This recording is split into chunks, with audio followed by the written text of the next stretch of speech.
Question. 100 grams of R134A initially fill awake piston cylinder devices at 60 kilopascal and negative 20 degrees Celsius. There's a typo error over here. The value should be negative 20 degrees Celsius. The device is then heated until the temperatures reach 100 degrees Celsius. Determine the change in the device volume as a result of heating. In this question, they're asking for the changes in device volume, meaning that we need to find what is my V2 minus V1.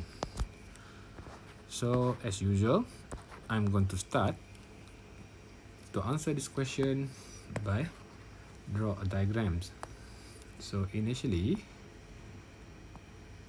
we have initial state or state 1 given the mass equals to 100 grams,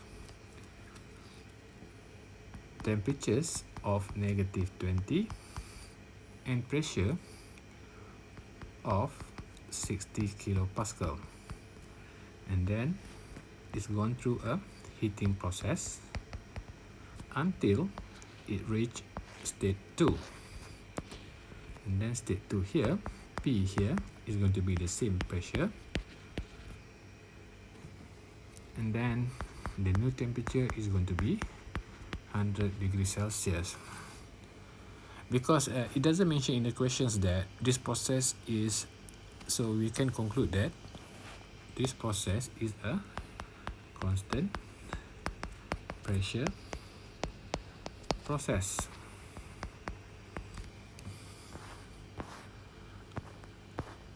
Alright. So let's consider state 1 first.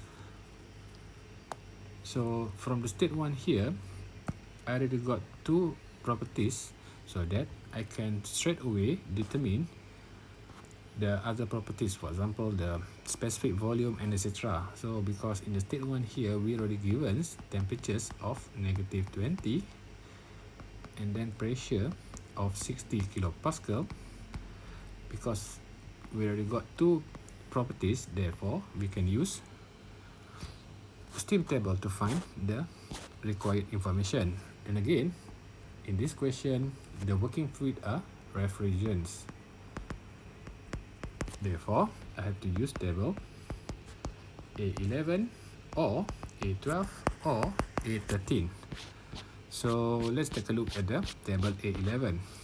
In here, given that for the temperatures of equals to negative 20, the saturated pressure was actually 132.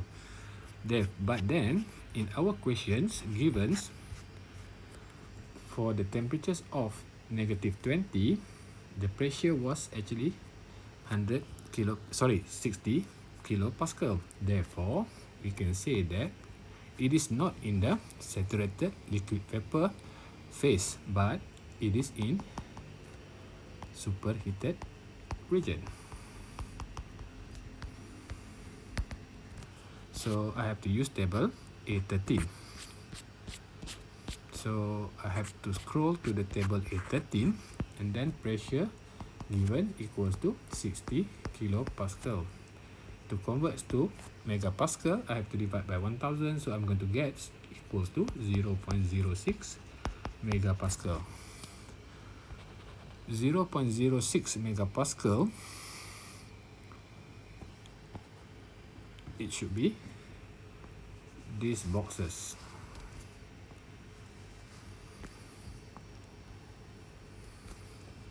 And then the temperature is negative 20. So the information which I require to find is 0.33608. Therefore, I can write over here from table A13 for temperatures equals to negative 20 and pressure equals to 16 kilopascal, my specific volume for state 1 is actually equals to 0.33608 meter cubes per kg. And then for the state number 2 here, given that the pressure is 60 kilopascal and then the temperature is 100. So let's say for the temperatures equals to 100,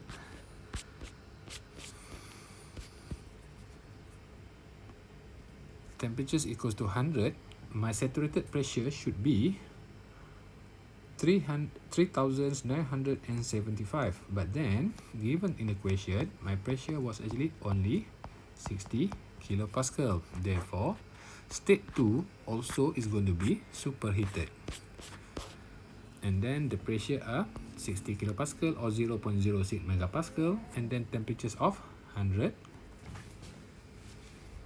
Therefore, my specific volume is going to be 0.50410.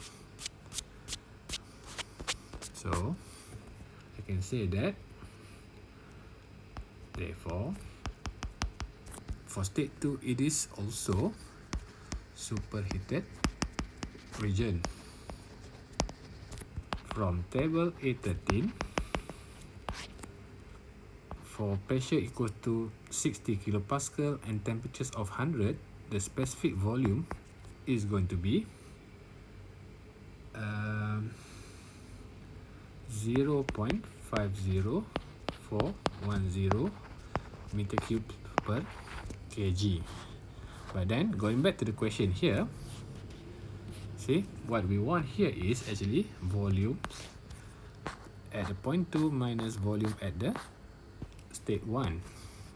So from here, to find the volume, I do know that specific volume equals to volume per mass. How do I know? Because from the unit itself, we should know that meter cube is unit for volume and then kilogram is unit for mass. Therefore, specific volumes is actually equals to volume divided by mass, or volume is actually equals to specific volume multiplied by mass. So that volume at the state 1 equals to specific volume at the state 1, which is 0.330333608 multiplied with the mass. In this case, the mass given was 100 grams. And then I need to convert to kilogram, which is equals to 0.1. Therefore, my volume here is going to be 0.033608 meter cubes. The same formulas can be applied for the state number 2.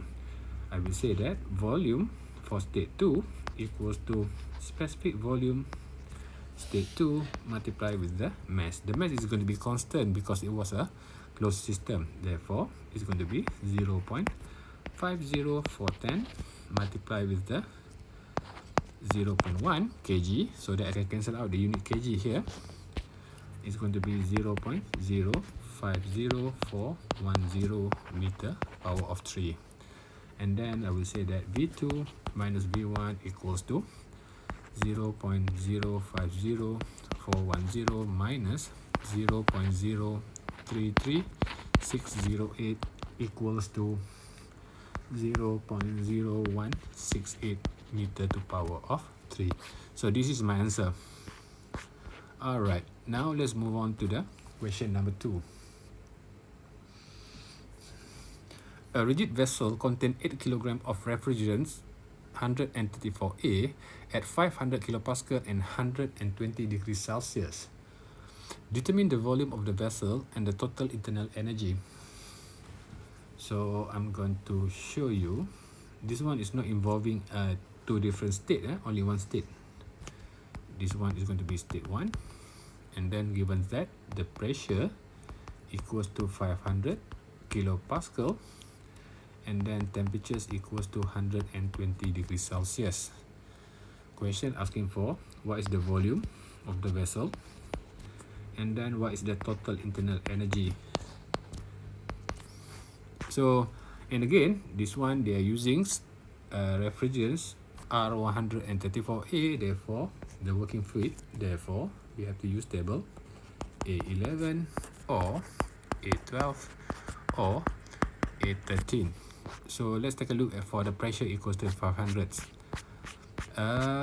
Pressure equals to 500. somewhere around here. From the saturated liquid vapor table, I found that for the pressure equal to 500, the temperatures should be 15.71.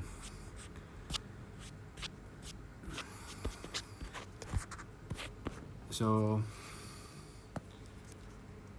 from table A12, I do know that for pressure equal to 500 kilopascal, saturated temperatures or temperatures should be equal to 15.21. But then if you notice that, given that in the question here, the temperatures was actually 120. Therefore, it is not in the region of saturated vapor liquid vapor, but it should be in the region of superheated.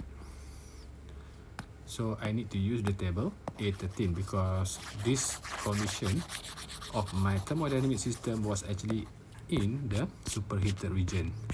So now I'm going to use table A13. So for the table A13 here, given that in the question we have temperatures of 120. The given temperatures is 120, and then the pressure equals to 500 kilopascal. And again, if you notice that the pressure given here in unit megapascal, so I need to convert from kilopascal to megapascal. So it just simply divided by 1000. So my pressure equals to 500 kilopascal, also equal to 0.5 megapascal. So I need to use table 0.5. So table 0.5, so meaning that I need to use this table because the pressure was actually 0.5 megapascal or 500 kilopascal. And then the temperatures of 120. So for temperatures equal to 120, this is the specific volume, and then they're also asking for the internal energy.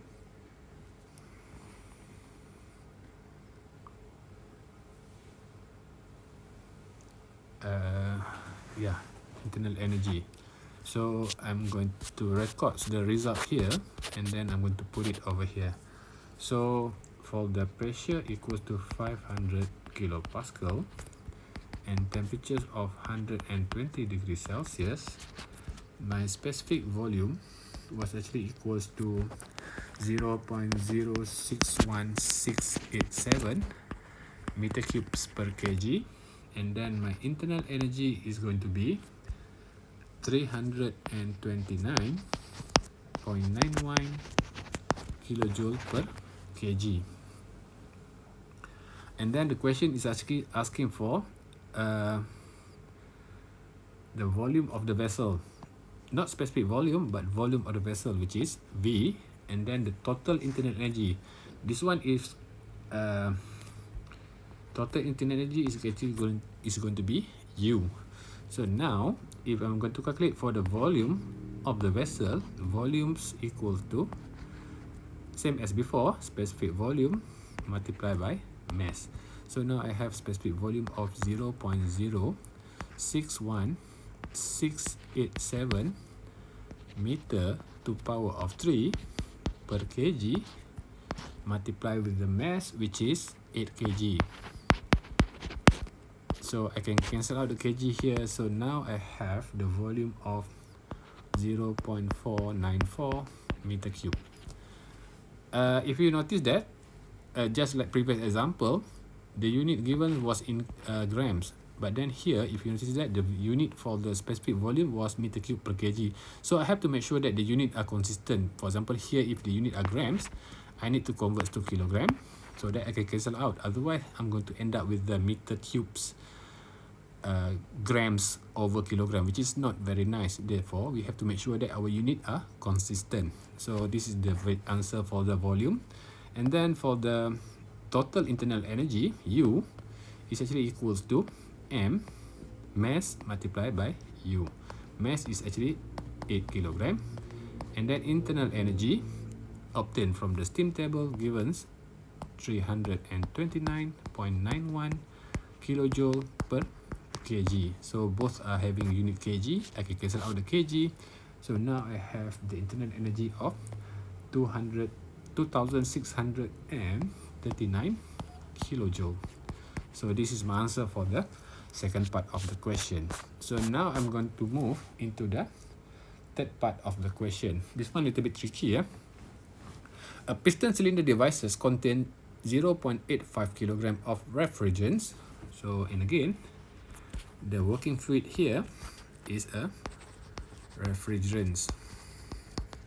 Therefore, table A11, A12, and A13 need to be used at negative 10 degrees Celsius. The piston that is free to move has a mass of 12 kg and diameters of 0.25 centimeters. So meaning that this piston has a mass of 12 kg and then the diameters of the piston is 25 centimeters. The local atmospheric pressure is 88 kilopascal. Now, heat is transferred to the refrigerants until the temperature is 15 degrees Celsius. Determine the final pressure, the change in volumes, and also the change in enthalpy of the refrigerants 134A. So let's attempt for the first question. So now we have to understand that. So now inside my cylinder here, it is actually filled with the refrigerants, which is about 0.85 kg at negative 10 degrees Celsius, and then it was filled with the refrigerants. And then if we want to calculate how much is pressure of the system, means that we need to calculate how much is the pressure applied on the system. So before this, we should know that pressure is actually equals to force divided by area. And then force here, so let's talk about this piston. The force here was actually caused by the gravitational force. So force here can be used mg divided by area. So now I will say that the final pressure P2, meaning that after the heating, my final pressure P2 here is actually equals to P1 because there's no changes in pressure for the system here, which is equals to atmospheric pressure plus pressure due to the gravitational acceleration mg divided by A. So here I do know that atmospheric pressure given equals to 88 kilopascal plus, and then I have mass, given that the mass of the piston here is actually 12 kg. So multiply by 12, G is 9.81 divided by area of the cylinder here is going to be pi, and then we have diameters 25 cm, converts to meters is going to be 0.25 over 4. Because the piston here, even though look something like this, actually the piston should look something like this, yeah. So area of the cylinder, area of the circle is actually equals to pi diameters over 4. Before this, I do know that before this you will learn something like, okay, area of the circle equals to, this is radius, pi r squared. This is area of the circle. But then r here, the radius is actually equals to diameters divided by 2 because here also radius. So now for the diameters, from here to here is diameters. I can say that diameters equals to 2 multiplied by r, or r equals to diameters divided by 2. And then when I square it, r squared, because the area formula will be pi r squared, square it is going to be pi d squared over 4, because 2 power of 2 is going to be 4. So that's why I come up with this formula. And then I need to calculate it, and then I'm going to get 88 kilopascal plus, I need to solve for this one, I need to calculate for this one. So I'm going to get so this one, the unit of kg, this one is acceleration, meter per second squared, divided by area which is meter squared. So now I end up with the kilograms per meter second squared.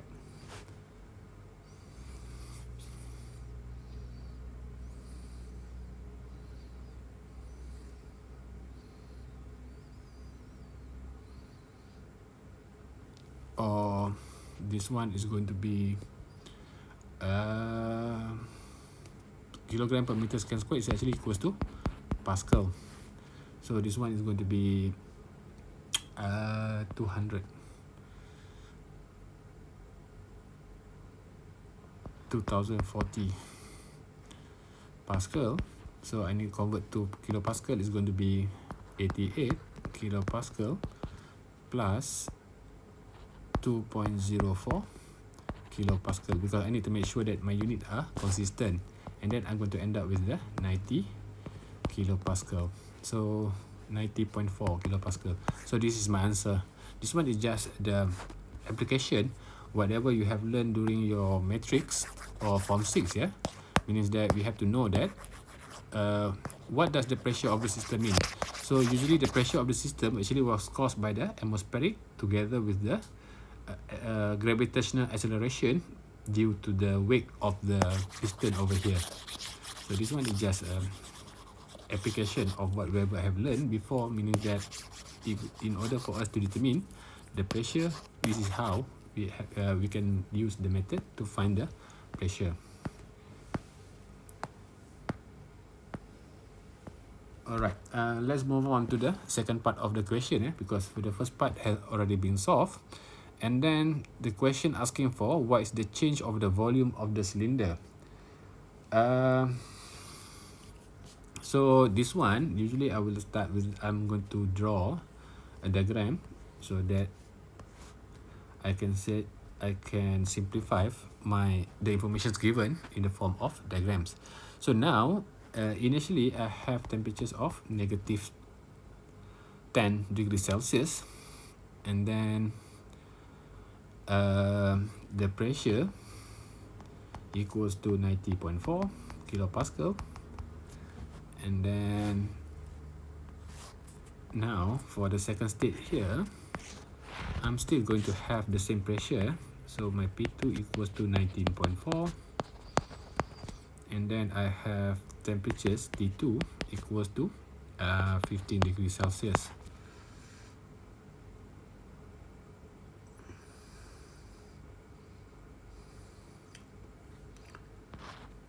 And again, this one I have, because I already got two information, right? I got temperatures and also pressure. Same goes for this one, temperatures and also pressure. So by knowing these two information, I can use my steam table. Let's take a look at it for the negative 10 degrees Celsius. Negative 10 degrees Celsius here, my pressure should be 200. Saturated liquid vapor, T equals to negative 10 degrees Celsius, my pressure should be equals to 200 kilopascal. But then if you notice that the information given here for the temperatures equal to negative 10, the pressure was actually 90, which is much less. Therefore I can say that my state 1 here is going to be superheated region. It is actually located at the superheated region. And then same goes for the second part here, because temperature equals to 15, temperatures equals to 15, somewhere around here, my pressure should be 473 to 500, but then the pressure here is only 90.4 kilopascal. Therefore, and again for the second state here, or state number 2 here, the region should be located in the superheated region. And then I have to use the table E13 in order for me to find the informations, because right now the question is actually asking for what is the change in volume. Therefore I need to use specific volume, and also what is the change in enthalpy. So meaning that I need to use this information, and also this information, because I need to find the change in enthalpy, meaning that what is my enthalpy in the state 2 minus enthalpy in the state 1. So now my temperature, my pressure given was actually 19.4 kilopascal, or divided by 1000 is going to be 0.09 megapascal. 0.09 megapascal, this one is going to be a little bit complicated, yeah. Yeah, 0.09 megapascal should be around here.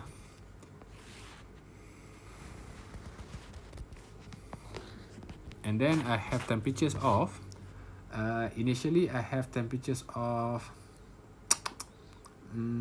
15.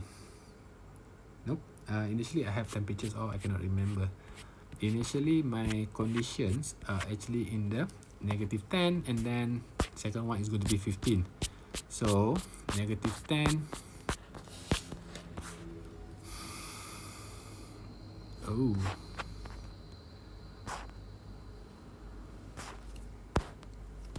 is it correct? Yeah, 0.09, oh no, not 0.9, 90 kilopascal divided by 1000, so it's going to be 0.09. So sorry about that, I read the, okay. So now if you notice that I don't have the information for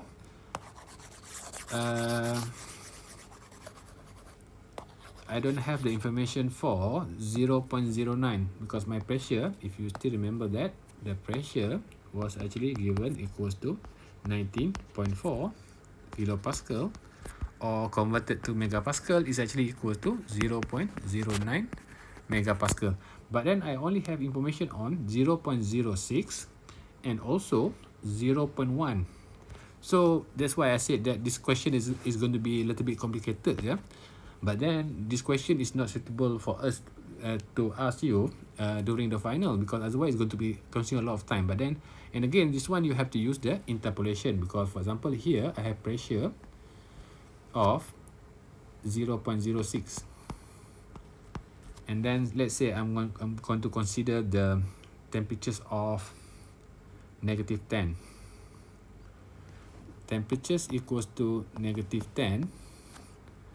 My specific volume was actually equals to 0.35048, and then I have pressure equals to 0.1.